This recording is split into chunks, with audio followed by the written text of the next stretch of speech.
I was still on the ship because of a smudged thumbprint. That is the whole of it. I had been walking the gangway, tool satchel over one shoulder, and the biometric reader at exit lock 7 had been running slow all morning, 3 seconds of blue glow, then amber, then the gate arm swinging up. I had come through it 100 times. This time the amber held, the gate arm did not move, and when I stepped back to try again, the evacuation alarm had already closed the outer lock. 37 seconds. That is how long the gap was between my thumb leaving the reader and the seal locking down. I know because I counted later in the dark, with nothing else to do. The Veth Kalar is a hegemony battlecruiser. I keep forgetting to say was.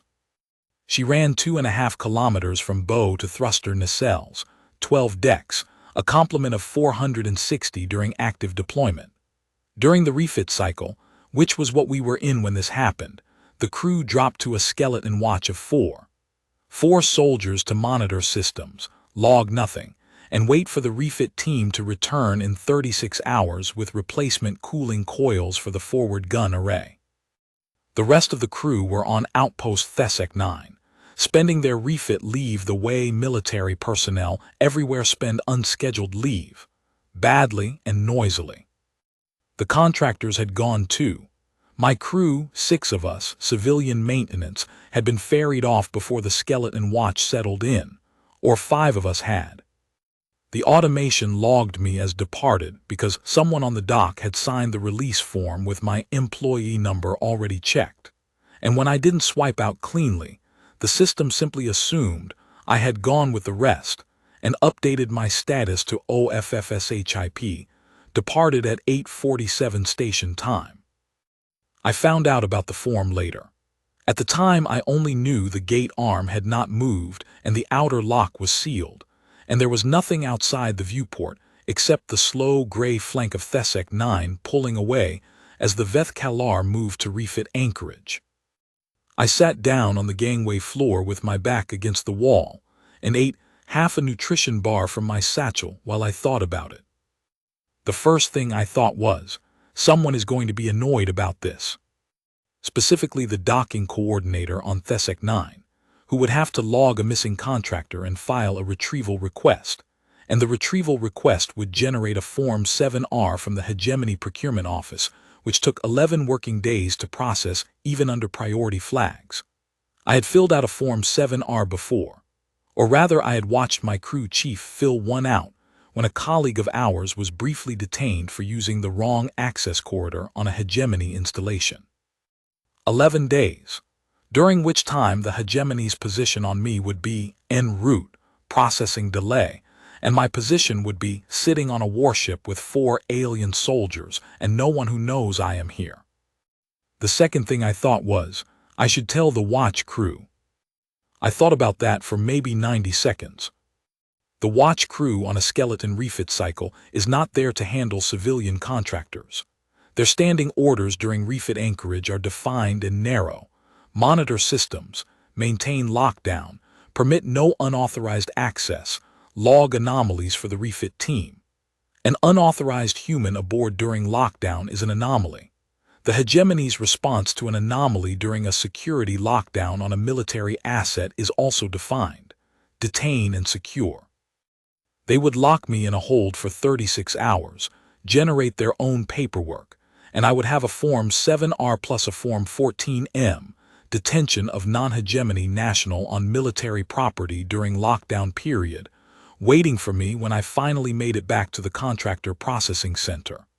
I had seen a Form 14M once. It had 47 pages. I finished the nutrition bar. I put the wrapper in my satchel. I picked up my tool satchel and walked back through exit lock 7, which was now unlocked from the inside because it was an exit lock, and went back to work. My name is Davin Orek. I was 54 years old at the time of this incident. I had been a maintenance technician for 31 years, the last 14 months of which I had spent contracted to the hegemony as a civilian systems cleaner on the Veth Kalar refit rotation. Before the hegemony contract, I had worked deep stratum mining platforms in the Kessel Drift, A job that requires knowing every access route in a structure, every emergency system, every failsafe, and every bypass. Because on a pressurized mining platform, the difference between a quick fix and a catastrophic vent is knowing where the panel 7C junction relay is, and what the sequence is to isolate it manually when the automation has already decided to do something you don't want it to do. The Veth-Kalar was larger than a mining platform.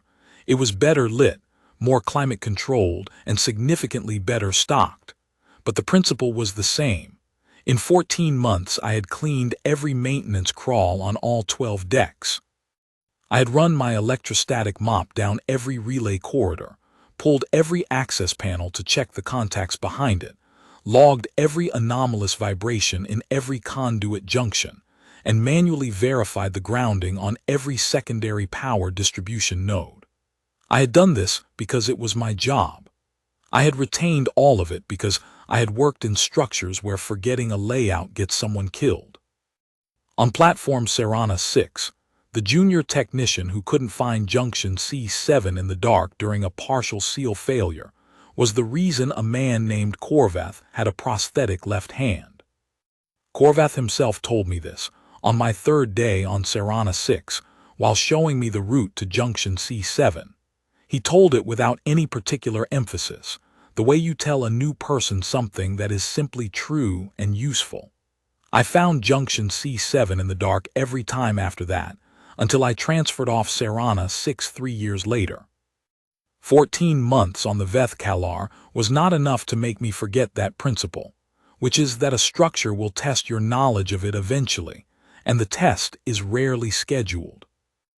I knew the Veth-Kalar the way you know a house you've lived in for a year, not the way the architects know it, not the way the people who design the weapon systems know it.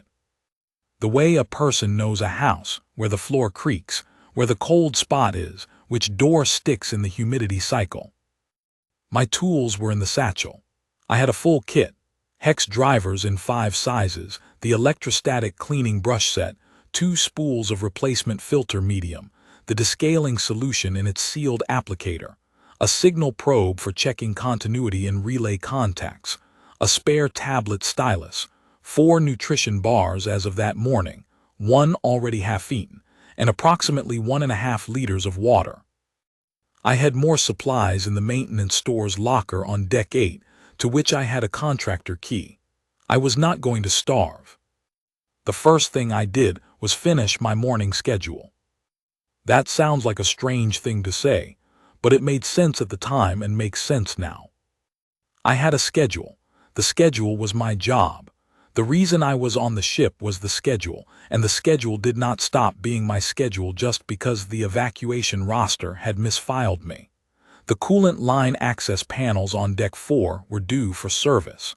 The recirculation filter screens on Deck 8 were due for a clean.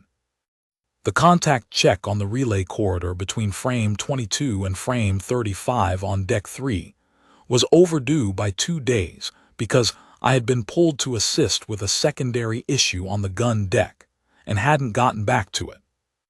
The work needed doing. I went and did it. The skeleton watch did not know I was aboard. The ship's biometric registry had me logged as departed. The automated security system, the Keth-Run lattice, which was the hegemony's layered intruder response architecture, was running in refit mode, which meant it was monitoring for external breaches and unauthorized airlock access, not internal movement. In refit mode, it did not scan corridors. It watched seals. I was in the walls. Not literally. The maintenance crawls are not the walls. They run alongside them, between the outer hull plating and the inner deck skin, wide enough for a single person to move through in a half-crouch if that person is not particularly large. I am not particularly large. I am average height, heavier in the arms and shoulders than most from the mining years, and I have spent 14 months learning that the crawl on Deck 6 between frames 40 and 60 is tight on the port side because of a heat exchanger that runs closer to the skin than the original specs show. So you go starboard of frame 45 and duck your head for the last 3 meters. I knew these things. The skeleton watch did not. The first 4 hours I did nothing except what I had been doing. I completed the cleaning rotation I had interrupted when I went to the gangway. I ran the electrostatic surfaces in Maintenance Bay 3, pulled the filter screens from the recirculation intakes on Deck 8, logged the mineral buildup on the coolant flow sensors in Junction 14 Cath. I wrote up my service notes on the tablet I kept in my satchel, because the notes were due at end of shift regardless of whether anyone could receive them. Then I stopped and ate the rest of the nutrition bar, and drank some water from the Maintenance Bay tap, and thought seriously about what I was actually dealing with. 36 hours.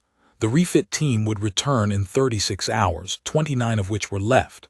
When they returned, they would find me, at which point I would explain the gate malfunction, produce my service notes as documentation of my continued presence and activity, and accept whatever paperwork followed. That was the clean outcome. Get through 29 hours. Do not alarm the skeleton watch. Do not trigger the Keth run. Sign the forms. The complication was the Keth run. Refit mode for the Keth run means the lattice watches the seals and monitors the internal environmental systems for biosignature variants. That second part, biosignature variants, is the part that interested me. The Keth run in refit mode does not actively scan for life signs in corridors, but it does run a passive environmental sweep every 4 hours to verify that the internal atmosphere matches the registered complement. Registered complement was 4 hegemony soldiers. But I was here too. I thought about this. The sweep compares the aggregate CO2 output, thermal load, and ambient biosignature density of the interior atmosphere to the registered figure, 4 soldiers. If the sweep read 5, or read a biosignature type inconsistent with hegemony standard physiology, the lattice would escalate to active scan mode.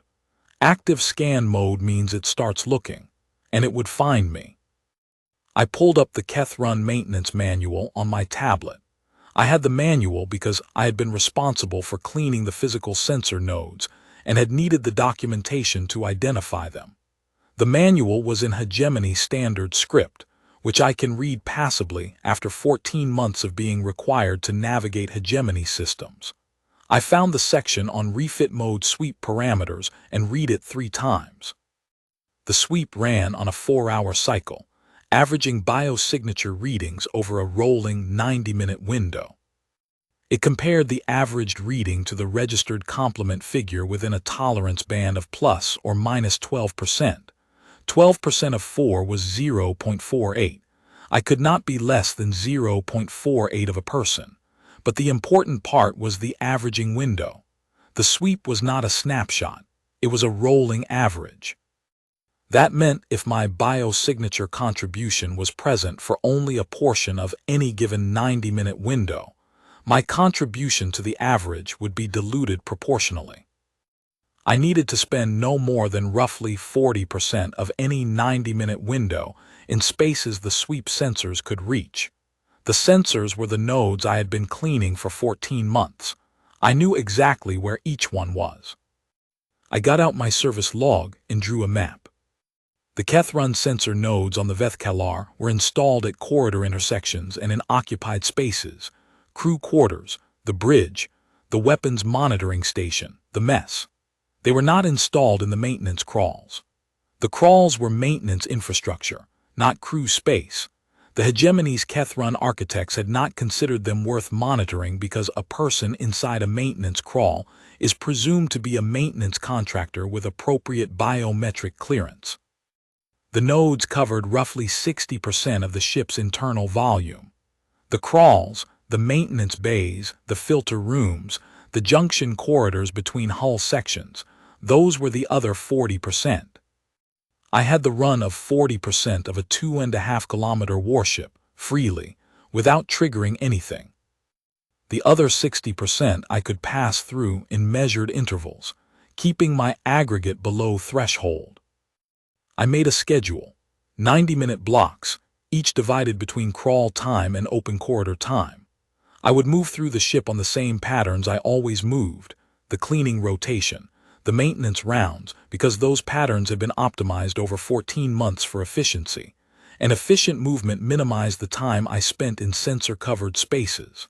I would track the sweep cycle with a countdown on my tablet and be back in the crawls before each sweep averaged out. Then I realized I was spending significant mental effort solving a problem that did not actually need to be this complicated.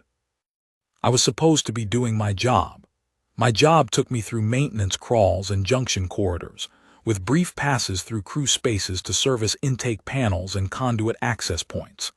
The cleaning rotation I had been following all day was exactly the pattern I needed. I had designed the rotation myself, 14 months ago, for efficiency. It was, by coincidence or by the logic of ship maintenance, almost perfectly calibrated to keep me in non-monitored spaces for the majority of each shift. I had been doing the right thing before I started analyzing it. I laughed at that, quietly in the maintenance bay with no one to hear it. Then I packed up my tablet, shouldered my satchel, and went back to work. The first genuine problem appeared at hour 7. I was servicing the coolant line access panels on Deck 4, a routine task, pulling the cover plates, checking the flow sensors, replacing the contamination filter sleeves, when I heard the skeleton watch. Not close, 2 corridors away, maybe more. The Vethkalar carries sound oddly through the inner skin when she's at refit anchor and the engine vibration is low. I heard 3 of them in conversation, moving toward Deck 5. I could not make out words, only tone, clipped, routine, the sound of bored soldiers on a quiet watch. They were doing a round. I checked my countdown, 11 minutes to the next sweep average window. I was in a junction corridor servicing a panel. I was in non-covered space, but only barely.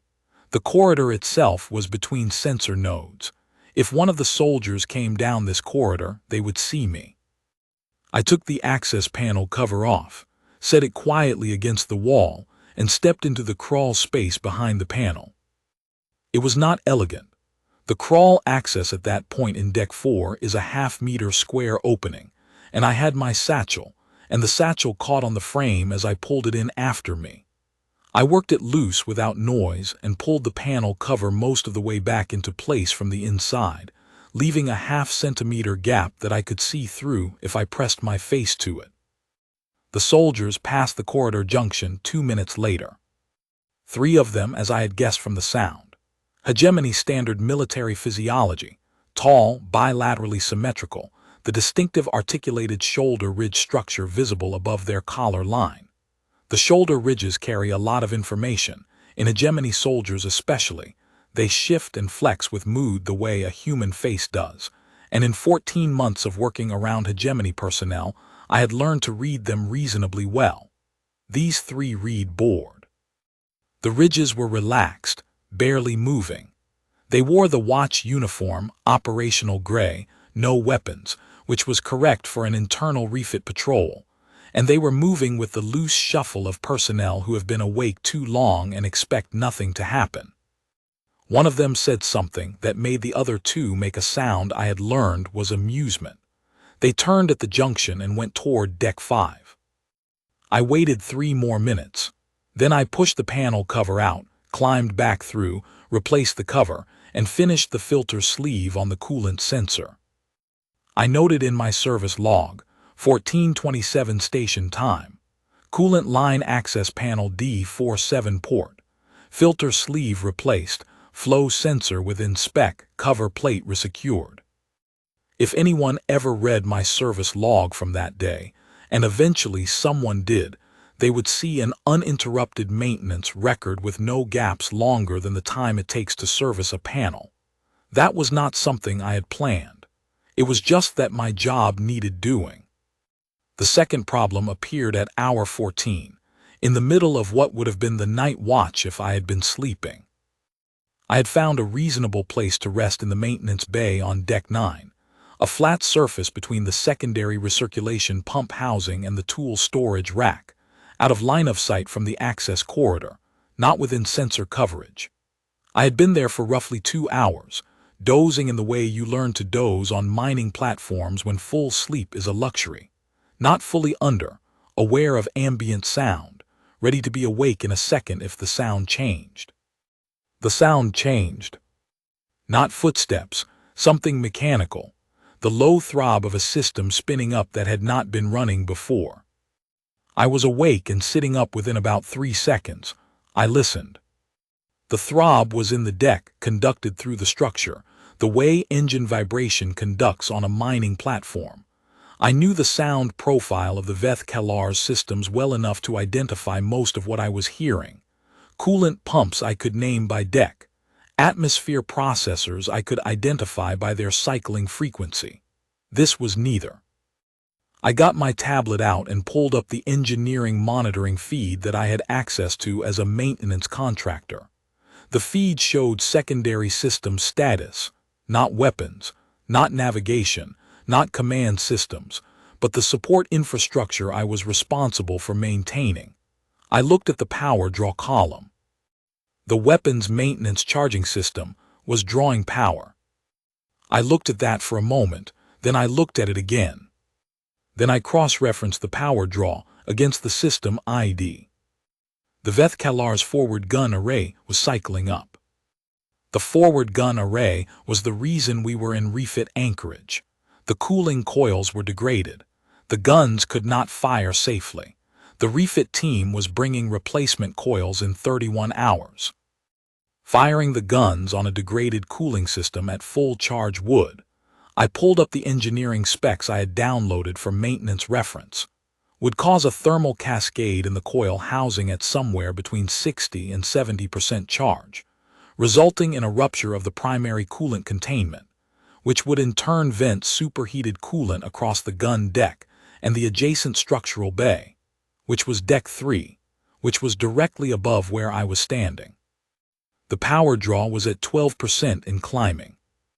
I sat there for a moment with my tablet in my hands and thought about a few things. I thought about the 4 hegemony soldiers running this watch. I thought about what authority they had over ship systems. A skeleton watch during refit anchorage technically had full command authority over the vessel. They were the crew. If they decided to charge and fire the weapons, they could. There might be a very good reason for it that I did not know about. Sensor contact, a threat, a command from Thesek 9 that had come through since the lockdown. I had no visibility on the command communications. Something might be happening in the space around us that made it necessary to bring the weapons up regardless of the degraded cooling. Or one of them had made an error. I had been a maintenance technician for 31 years. In those 31 years, I had been present for 4 serious system failures and 17 near misses. And of those 17 near misses, 11 had started with someone initiating a system without verifying preconditions. Not malice, not incompetence exactly. The specific kind of error that happens when a person is tired or rushed or operating from memory rather than procedure, and they start a sequence that is normally correct, but is not correct today because today there is a condition they did not check. The power draw was at 19%. I pulled up the Keth-Run lattice manual again and found the emergency override section. The Keth-Run could not be used to shut down weapon systems. That was a separate command authority. But the Keth-Run could issue a ship-wide emergency environmental alert, which would trigger an automatic standby command to all non-essential power draws and require crew confirmation to resume any elevated power system state. It was a blunt instrument. It would also immediately reveal that someone aboard had accessed the emergency alert function, because the function required a biometric authorization, and my authorization was coded as OFFSHIP/departed. I thought about that. Power draw at 24%. I had a second option. The weapons charging system ran through Junction 14 Cath on Deck 7. I had serviced Junction 14 Cath 16 hours ago in my standard rotation. Junction 14 Cath had a manual isolation breaker, a physical switch, inside the junction panel that interrupted power to the secondary system's bus and required a deliberate mechanical reset to restore. It was a safety redundancy. If someone isolated it manually, the weapon's charging sequence would stop. The system would flag an anomaly on the power monitoring board, but the anomaly would read as a mechanical fault in the secondary bus, not as an unauthorized intervention. The junction panel was in a maintenance crawl, off the sensor grid entirely. Power draw at 29%. I picked up my satchel and moved. Deck 7 from Deck 9, through the maintenance crawl system, is not a short trip. The crawls do not run deck to deck directly. They run laterally within each deck and connect via the environmental service risers, which are vertical shafts wide enough for a person carrying a tool satchel to climb if they are methodical about it. I had climbed the Deck 9 riser to Deck 7 before, 3 times, as part of routing anomalous vibrations in the riser casing. I knew where the handholds were. In the mining years, I had done worse. There had been a shaft collapse on platform Serana 6 that had left 6 of us working a rescue through a compromised environmental riser for 4 hours in the dark. I had been 32 then and in better shape, but the principle of climbing a shaft in the dark while thinking about something other than the climbing is not a new skill. You put your hands where the handholds are. You don't look down, not because of the height. Height doesn't matter in artificial gravity, but because there is nothing useful below you. You look at the next handhold. You move. I made the climb in 11 minutes. One wrong turn at the frame 71 junction that cost me maybe 90 seconds. The crawl branches there, and the branch to port is wider, which creates a perceptual pull toward it. But the starboard branch is the one that leads to the riser, and I knew this, and still turned port the first time in the dark. I corrected. At the top of the riser, I put my hand on what I thought was a handhold, and it was the vibration sensor I had installed myself 7 weeks ago, casing smooth under my fingers instead of the textured steel of the grab bar 2 centimeters to its left. I eased my grip, found the bar, stepped off the riser onto the Deck 7 crawl floor. I came out of the riser at frame 48, 6 meters from junction 14 cath. The junction panel opened with a quarter turn of the hex driver I kept in the outer pocket of my satchel. The secondary bus isolation breaker was a yellow lever, 12 centimeters long, labeled in hegemony standard script that I could read. Secondary bus isolation/manual reset required. I pulled it down. The throb in the deck stopped.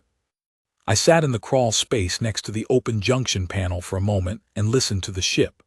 The Veth Kalar settled back into her reefer sound, the slow cycle of the atmosphere processors, the tick of the hull cooling, the faint hum of the main power bus that is always there and goes unheard because you stop noticing it after a while. That hum had been there on my first day aboard 14 months ago, and I had not consciously heard it since. It was the baseline, the ship breathing normally. Then I heard boots on the deck above me. Moving fast, multiple sets, more than one, maybe all 4 of the watch crew, heading toward the weapons monitoring station, which was on Deck 6, which was directly above me. I could follow their path through the deck by sound. They were not shuffling now. They were moving with purpose. I checked my tablet. The weapon system had flagged a fault. The power monitoring board was showing the secondary bus isolation as an anomaly code. They were going to diagnose it. I closed the junction panel and moved back toward the riser. What they would find if they ran a diagnostic was a mechanical fault code indicating the isolation breaker had tripped. A breaker trips for one of 3 reasons: a surge event, a thermal threshold exceedance, or a manual activation. A surge event leaves a signature in the power monitoring log. A thermal threshold exceedance leaves a temperature record in the junction sensors. A manual activation leaves nothing, because the breaker is mechanical, not logged. They would check for surge signatures. They would find none. They would check the thermal record. They would find none. They would conclude correctly that the ship was empty except for themselves, and therefore that no one had manually tripped it, and therefore that it must be a mechanical failure in the breaker itself, which was a known failure mode for this class of junction hardware after extended standby periods. I had written that failure mode up in my maintenance log 3 months ago, when I had found a similar breaker tripped on Deck 2. I had replaced it with a unit from stores and logged the incident as routine hardware degradation. If they looked at the maintenance logs, they would find the precedent. I climbed back down the riser to Deck 9. Moving slower now, the urgency was gone and I was tired, the way you get tired in the small hours when you have been on your feet for most of a day. I returned to my resting place between the recirculation pump housing and the tool rack. I lay down again. I did not sleep immediately. I lay there for a while listening to the ship settle and watching the power monitoring feed on my tablet until the secondary bus fault cleared and the charging sequence did not resume. It did not resume. I slept for a while after that, maybe 3 hours. Not a miner's doze, actual sleep, the kind where you go under and come back surprised by the time. My tablet showed 4:12 when I woke, which was 4 hours before the refit team's arrival, and the power monitoring board showed everything green. I got up, drank some water, and went back to work. At hour 19, I found the fourth problem, and this one I had not anticipated. I was running the early morning filter rotation on Deck 11.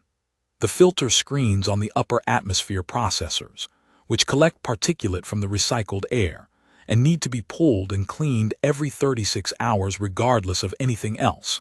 When I came through the service corridor access onto the landing that overlooked the main filter bay, and I found one of the hegemony soldiers sitting on the floor of the filter bay with his back against the wall and his head down.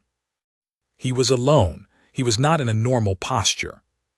His shoulder ridge structure, which I had learned to read as an indicator of hegemony emotional state the way you learn to read a colleague's shoulders over years of working alongside them, was compressed and lowered in a particular way, not the relaxed droop of tiredness, not the sharp collapse of alarm, something slower than that, the hegemony soldier equivalent of someone sitting with their face in their hands. I stopped on the landing. He had not heard me.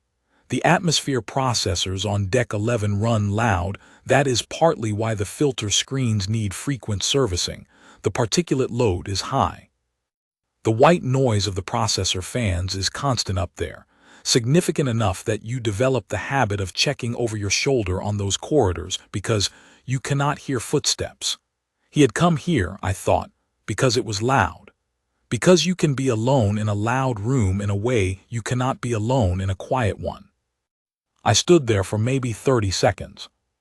He was young. I could read that even across species differences. The face structure was less settled than the other three I had glimpsed in the corridor the previous afternoon, the shoulder ridge architecture still developing its full range of motion. He was sitting with his knees drawn up and his arms resting on them, staring at something in the space in front of him, and whatever it was not on Deck 11 of the Veth Kalar. I had been on long deployments in remote installations. I had sat like that in out-of-the-way rooms with things I was carrying. Mining platforms are not forgiving places for what you bring from home. You go somewhere loud and you sit with it, because sitting with it in the loud place is different from trying to work through it in the quiet, and sometimes different is what you need. I backed away from the landing quietly and went back into the service corridor. I took the long route to the filter bay, the crawl access on the far side, which brought me out behind the main processor units, out of his sight lane entirely. I pulled the filter screens from that side of the bay, cleaned them, replaced them, and logged the service. Then I went back through the crawl. I did not know what he was dealing with. I did not need to know. He had come somewhere private to deal with it. I gave him that. At hour 23, with 6 hours left before the refit team arrived, I ran into the final problem. I was back on Deck 4, finishing the coolant line access panels. I had been interrupted on the previous afternoon, when my tablet showed an alert I had not seen before. Not a Keth-run alert. My contractor access didn't extend that far. It was the maintenance infrastructure board, the low-level system status feed I could see. and it was showing a water reclamation fault on Deck 1. Deck 1 was the bridge level. The water reclamation fault meant a blockage in the reclamation line, a line that ran from the bridge-level drinking water system down through Decks 2 and 3 to the reclamation tanks. A blockage in that line, if it extended to a full seal, would eventually cause a pressure buildup that would trigger an emergency relief valve, which would vent approximately 60 liters of reclaimed water into the structural bay between Deck 2 and Deck 3. The structural bay between Deck 2 and Deck 3 contained the secondary power distribution node for the forward section of the ship. I had manually verified the grounding on that node 6 weeks ago. I knew exactly what the connector housings looked like, the multi-pin arrays, the moisture seals, the gap between the node housing and the bay floor where water would pool first and sit longest. Water in that bay would not trip the main power.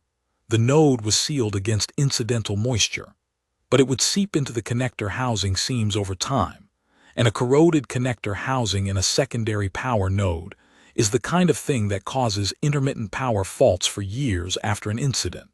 Faults that nobody can trace back to a cause, because the cause was a wet floor 9 months ago that nobody documented.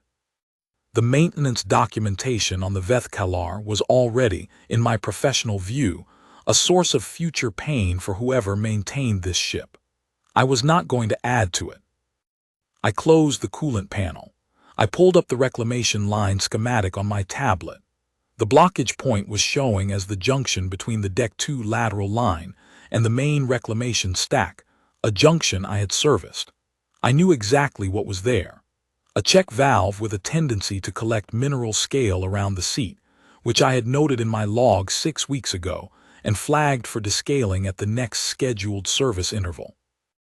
The next scheduled service interval had been 2 days from now. The scale had apparently progressed faster than I had estimated. I went to stores on Deck 8, the maintenance supply locker I had a key for, and got the descaling solution and the valve tool. The store's locker on Deck 8 was clean and organized, which was my doing. I had reorganized it in the 3rd week of my contract because the previous arrangement put the chemicals on the same shelf as the electrical components, and that is the kind of thing that causes incidents. I found what I needed in under a minute. Then I went to the Deck 2 junction through the maintenance crawl, pulled the access panel, opened the check valve housing, applied the descaling solution, and let it work. 12 minutes. That is how long the descaling solution needs to break down mineral scale in a check valve seat at standard operating temperature. I had done this enough times to know it exactly, and I had also learned that cutting it short by even 2 minutes leaves a partial deposit that reseals faster than a fully cleaned seat. So I waited the full 12 minutes, which on Deck 2 at 6:30 in the crawl space next to a reclamation junction means sitting in a space about the size of a broom closet with the smell of the solution and the sound of the atmosphere processor 2 decks up. I had waited in worse places for longer. When the 12 minutes were up, I flushed the valve seat, cycled the valve manually 6 times to confirm free movement, and replaced the housing. The fault cleared on my tablet. I logged it, 6:14 station time. Reclamation line junction D2 stack 4. Check valve descaled and cycled, fault cleared. Scale accumulation rate higher than initial estimate. Recommend quarterly descaling rather than semi-annual for this junction point. I put the tools back in stores. I went back to the coolant panels on Deck 4 and finished them. At hour 29, with 40 minutes before the refit team's scheduled arrival at the outer lock, I went back to the maintenance bay on Deck 3 and sat down and ate the last of my supplies, half a nutrition bar and the remainder of my water, and wrote up my service notes from the entire 36-hour period. The notes were detailed. 14 pages of service log entries, time-stamped, with photographs where I had taken them, with materials used and materials returned to stores, with my recommendations for follow-up service. The coolant panels on Deck 4, which I had now finished. The filter screens on Deck 11, completed 2 cycles. The reclamation valve on deck 2, descaled and flagged for increased service frequency. The vibration sensor on the deck 7 riser, which I had checked and found within spec. Junction 14 cath on deck 7, which I logged as checked during a routine rotation, consistent with the breaker failure mode I had previously documented. I did not log that I had manually tripped the breaker. The log said I had checked the junction and found the breaker in tripped position consistent with hardware degradation, and had reset it, and confirmed the secondary bus was returning to normal function. This was technically accurate. The breaker had been in tripped position when I found it. I had been the one who put it there, but that was a detail of chronology rather than a detail of condition. I also did not log that I had been aboard throughout. The service log showed continuous maintenance activity beginning at 700 station time the previous day, which was when I had been aboard and working, and the gap around 8:47, when the evacuation had occurred, appeared in the log as a gap between service entries, which is how it always looks when a technician is in transit between work areas. My service notes were complete and accurate to what a competent maintenance technician had observed and done. The question of where that technician had been domiciled while observing and doing it was not a question the service notes were designed to answer. The refit team arrived at 7:19. I heard the outer lock cycle from the maintenance bay, then footsteps more than 4, which was how I knew it was the team and not the watch crew moving. Then voices at a distance, the sound of equipment being wheeled, the tone of people arriving for work rather than people maintaining a watch. That particular sound, work boots on a metal deck, conversation that is operational rather than patrol board, the small rhythmic sounds of equipment cases and tool carriers, is one I have been hearing for 31 years, and it is, in its way, the most comfortable sound I know. People showing up to do a job. I gave it 20 minutes. Long enough for the refit team to have established themselves, done an initial briefing with the watch crew, begun their own assessment of the ship's status. Long enough for the confusion level on the bridge to be at a comfortable working baseline rather than at the elevated attention of the first minutes after boarding. Then I picked up my satchel, walked to the nearest corridor, and went to find the refit team supervisor. Her name was Proctor Vena Sack, and she was standing in the corridor outside the weapons monitoring station on deck 6, reviewing a data pad when I came around the corner and said good morning. She looked at me. She was hegemony, the shoulder ridge species, and the ridge compression she went to was a particular rapid variety that I had learned, in 14 months, was the hegemony equivalent of a double take. A slow look from my face to my tool satchel to my coverall, with the maintenance contractor patch on the left sleeve to my face again.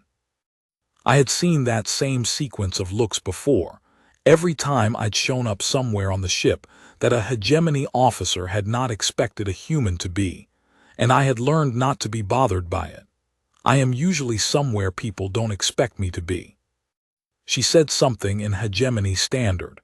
I had enough of the language to follow it, approximately, "You are the maintenance team." I said I was a maintenance technician, yes.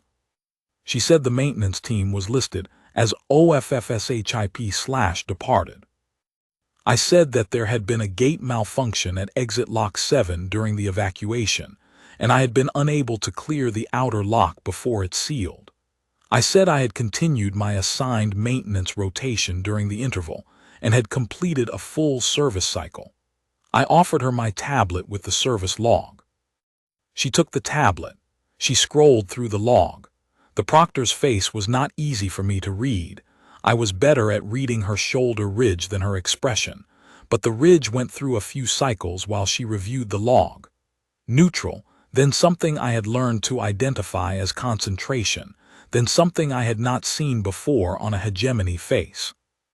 Not quite any of the states I had catalogued in 14 months. Her eyes moved through the log entries with the precision of someone who understands maintenance documentation and is reading it for real content rather than skimming it for keywords. She scrolled to the last entry, the reclamation valve notation, the flag for increased service frequency. She handed the tablet back to me. She said something in Hegemony Standard that I had to piece together from context and individual words, that the maintenance team was not scheduled to return until after the cooling coil refit was complete, that I had apparently completed a full service rotation during an unscheduled solo sojourn, that the ship's systems were in better condition than the pre-evacuation baseline in 3 documented areas. I said that the service interval had been due, the work had needed doing. She said, and this part I understood clearly, because she said it slowly and with some care, in the way someone speaks when they want to be certain they're understood, that the secondary bus fault that the watch crew had spent 4 hours diagnosing last night had apparently resolved itself. I said that was good to hear. She was quiet for a moment. Then she asked whether I had anything I wanted to add to my service log about the secondary bus fault. I said the log entry for Junction 14 Cath covered my observations at that location during my service rotation. She looked at me for a while. The shoulder ridge was doing something very still and level that I had come to associate, over 14 months, with careful consideration, not the quick-moving ridge of reaction or the slow droop of tiredness. Something in between, deliberate, the way a person looks when they are deciding how much weight to put on a thing they cannot fully verify. Then she said that the watch crew had been in the process of charging the forward gun array for a weapons test when the secondary bus fault interrupted the sequence. She said she understood the cooling system was degraded, and a thermal cascade in the coil housing would have occurred at approximately 65% charge. She said the watch crew had been conducting an unscheduled weapons test outside of refit protocol, which she would be discussing with them separately. I said I understood.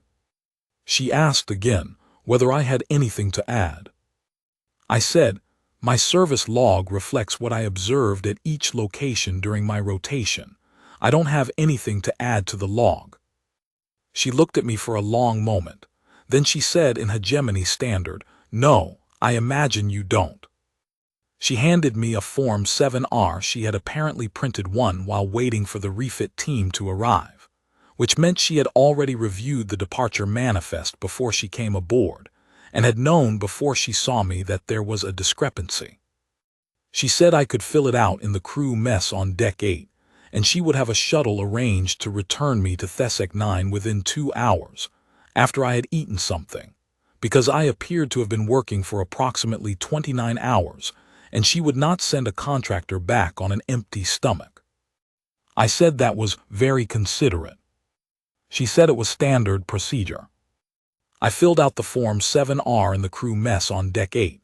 It was 9 pages, which was shorter than I had expected, and most of it was checkboxes. The mess steward, one of the refit team, a young Hegemony technician who had been assigned cooking duties, brought me a tray of food without being asked, set it in front of me without comment, and went back to what she had been doing. The food was Hegemony Standard ration issue, which I had been eating in the contractor mess for 14 months and was entirely accustomed to, and there was more of it than I usually got at one sitting. I ate. I finished the form. I sat for a while in the quiet of the mess with my hands around a cup of something warm and thought about the 36 hours behind me. The Veth Kalar's forward gun array had not fired. The secondary power node on Deck 3 was dry. The check valve on Deck 2's reclamation junction was descaled and flagged for increased attention. The filter screens on Deck 11 were clean. The contact check I had been overdue on between frame 22 and frame 35 on Deck 3 was done and logged. The young soldier I had seen in the filter bay, I never learned his name, never would, had been alone with something, and no one had disturbed him. The forms in the end had been 9 pages instead of 47. I was not sure how that had happened exactly. Proctor Ven Asak's doing, or the Hegemony's refit protocols, or just that the situation, written down and looked at plainly, was simpler than it had seemed. A contractor had missed an evacuation due to equipment malfunction. The contractor had continued performing assigned duties. The ship's systems were in acceptable condition. Nobody had been hurt.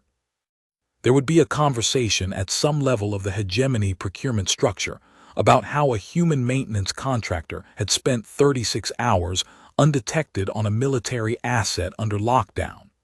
I assumed that conversation would eventually result in a form of some kind. I assumed the form would find its way to me in due course. I was not particularly worried about it. I had done my job. The job was documented. The ship was in better shape than when I'd started. Whatever the form said, those facts would still be true. The shuttle came at hour 2. I picked up my satchel, lighter now, most of the consumables used, the tools returned to stores, and walked to the lock. Behind me, in the corridors of the Vethkalar, I could hear the refit team working. The sound of people doing necessary work, the ship in reasonable hands. I had time on the shuttle. I slept.